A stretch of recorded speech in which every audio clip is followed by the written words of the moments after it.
Listen, I think that there's the cloud, the dark cloud has been lifted. And you got to understand, the reason people are smiling is because for 4 years, XRP was punished, severely punished by gross government overreach, corruption, insiders at the SEC, cutting deals, picking the winners from the losers and all that nonsense. And those days are over. There may be a level playing field in America and the government's not getting to pick the winners and the losers, and let the best tech win. Yeah. And if XRP goes to zero because it's the worst tech, fine. If it goes to a gazillion because it's the best tech, fine. That's the way America's supposed to work. Hey, what's going on, family and friends? Today's guest needs no introduction, unless you've been living under a rock for the past 4 years. In this exclusive interview from the XRP Las Vegas Conference, I connect with John Deaton, the white knight of the XRP community. The man who took on the SEC, rallied over 75,000 XRP holders, and made history as a grassroots legal force in crypto. We talk about how the dark cloud over the XRP community has finally been lifted, the power of regular people uniting against government overreach, his thoughts on the future of automation, trading algorithms, and DeFi. Is there another potential run for US Senate? And of course, the tech and companies he's backing for the next wave. This one's personal, it's passionate, it's packed with truth bombs and bold predictions. Whether you've been riding with XRP since day one or you're new to the space, this is a must watch. Let the best tech win, and if XRP goes to zero or to the moon, that's how it should be, not because the government picks winners and losers. Thank you, John, for the heart, hustle, and the hope. You're the real one, sir. And to the XRP community tuning in, you were part of this victory too. Now let's get into it. Here's my interview with the legend himself, John Deaton. Thanks for tuning in. Love you mucho. Alrighty, ladies and gentlemen, we're here at the XRP Las Vegas Conference, number 3. I've got John Deaton, the white knight of the XRP community. John, how you doing today, sir? I'm doing great, man. It's great to be with all these people. It's always thrilling for me. I appreciate you stepping away from the sea of passionate XRP investors. What's your take on this so far? We haven't even kicked off any of the panels yet, but so far, it's a madhouse. What are your thoughts? Listen, I think that there's the cloud, the dark cloud has been lifted. And you got to understand, the reason people are smiling is because for 4 years, XRP was punished, severely punished by gross government overreach, corruption, insiders at the SEC, cutting deals, picking the winners from the losers and all that nonsense. And those days are over. And so you see people here that they have this, the burden has been lifted off their shoulders. Yeah. And it's great to see because when you walk around here, you're meeting regular people, Ray. Yeah. Regular people. It could be food servers, it could be stockbrokers, it could be auto mechanics. Pizza delivery men. Everybody from every walk of life. And those are the people that deserve to be lifted up. And finally, they've been lifted up. And so it's great to be here and watch it and witness it because last year, and it's not just about price. XRP was like 50 cents or whatever last year. Now it's over a couple bucks. And so sure. 4X? Yeah, sure, that's great. But it's more about the statement that finally there may be a level playing field in America and the government's not getting to pick the winners and the losers, and let the best tech win. Yeah. And if XRP goes to zero because it's the worst tech, fine. If it goes to a gazillion because it's the best tech, fine. That's the way America's supposed to work. What do you think it's going to take to get us to that point? As we get into now, we're in the utility stage. We've been fighting for survival for the last 4 years, and now it's about fighting for legitimacy.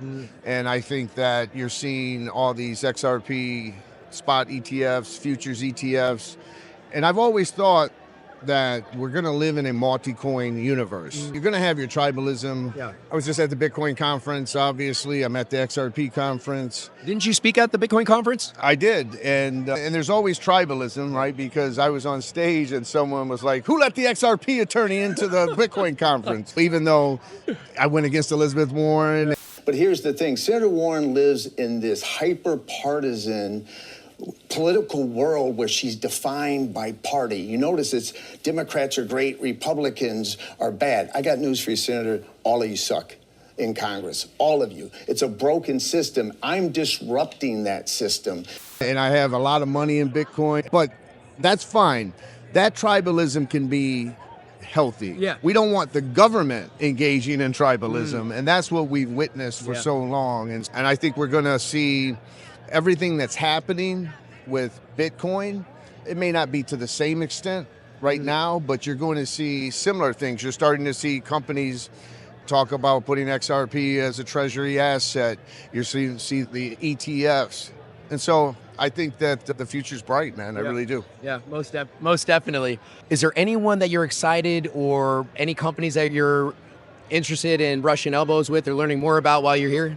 I'm going to be speaking tomorrow about, a lot of people thought I got hacked because I got those arch public algos, and I'm going to be sharing that with people. I'm not telling anybody to buy anything, but there's like a free algo, and you can see that if it works for you, and then if you do, you can upgrade it. So things like that, which I believe are the future of investing, right? Where we're going into an age of automation, artificial intelligence, quantum computing, all these things are happening. And so I believe trading is going to become automated. And when I say algos, I'm not talking about like the Luna algo, what do you call them, stable coins. I'm not talking about that. I'm talking about basically a computer algorithm doing your trading for you while you sleep, right? Yeah. And so things like that I'm excited about, because I tell everybody this, I'm the worst trader there is. I use XRP as an example. My cost basis for XRP was under 50 cents. And I had a sizable size, right, of XRP. So I promised myself at $3, I'm just going to take a little profit, maybe take a better vacation and stuff like that. And $3 came out. It's going to 4, right? It's going to 5. You got that itch too. No, I'm human just like everyone else here. And automation where it takes the emotion out of it and you can still build but trade. Things like that I'm excited about. There's the booth over here, Merlin, where they've created an application where they can tie all your Web3 wallets into one dashboard and then also empower you with these exit strategy tools that can alert you when your assets hit a specific price point. Would that empower you, do you think, as an investor? Sure, I think that's similar to what I'm talking about, right? Which is basically, so that I think we're headed to that kind of level of tech. Again, for the last 4 years, we've been fighting for survival. We've survived, right? The boot of the government is off the industry's neck, and now companies can innovate, like the company you're talking about, whether it's Merlin or Merlin, Arch Public that I'm talking about tomorrow, whatever. These are the companies that I think that can lead the next wave. Well, one more question on the topic of companies. I don't see SpendTheBits here. What's going on with them? Yeah, Jay is doing great. I know he has MasterCard signed up, and I think he's working with Flare now too, or he's aiming to. SpendTheBits, you can spend your Bitcoin, but now he's integrated stable coins. You can go from Bitcoin to fiat to XRP to USDC to everything else. So it's really doing well, and I'm invested in SpendTheBits. I'm the chief legal advisor for SpendTheBits. I'm a terrible marksman because I should have brought up SpendTheBits when you asked me the question of companies, because I am invested in SpendTheBits, but it's really me investing in Jay Campbell, who is fantastic. And I think that SpendTheBits, Flare, it's integrated Flare. He's also integrated the XRP ledger, but now he's integrated Flare. And I wish he was here, because the more you talk to him, the more excited you get. Yeah, he's just, like you mentioned, a very good human being. Before I let you go, John, what's next for you in the political landscape? I'm waiting and seeing. Some people that want me to run did a poll, commissioned a poll that showed that I could beat Ed Markey in Massachusetts, which there was never a poll that showed me beating Elizabeth Warren, which is promising, but I'm a competitive guy, so I really want a path to victory. With Elizabeth Warren, no one was stepping up.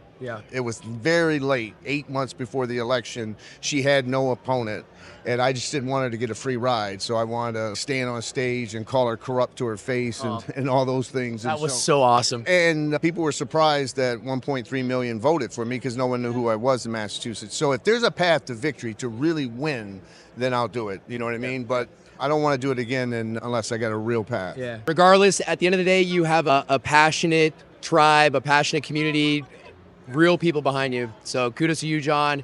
I hope you have a great rest of your time here at XRP Las Vegas. Before I let you go, any remarks that you would leave for those in the audience that aren't able to attend this XRP Las Vegas conference? You're here in spirit, and congratulations to them.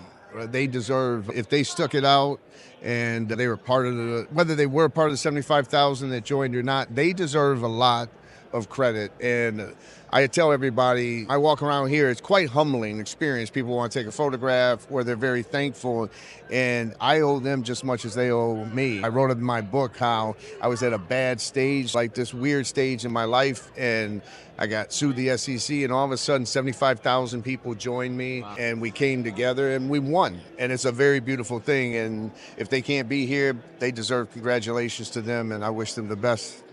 Well, John, this is a treat for not just me, but I'm sure for those tuning in as well. And we appreciate, speaking on behalf of the XRP community, our XRP, our decentralized XRP family. We love you mucho, sir. So thank you very much. Thank you. Appreciate you, man. Thank you. God bless you. You too.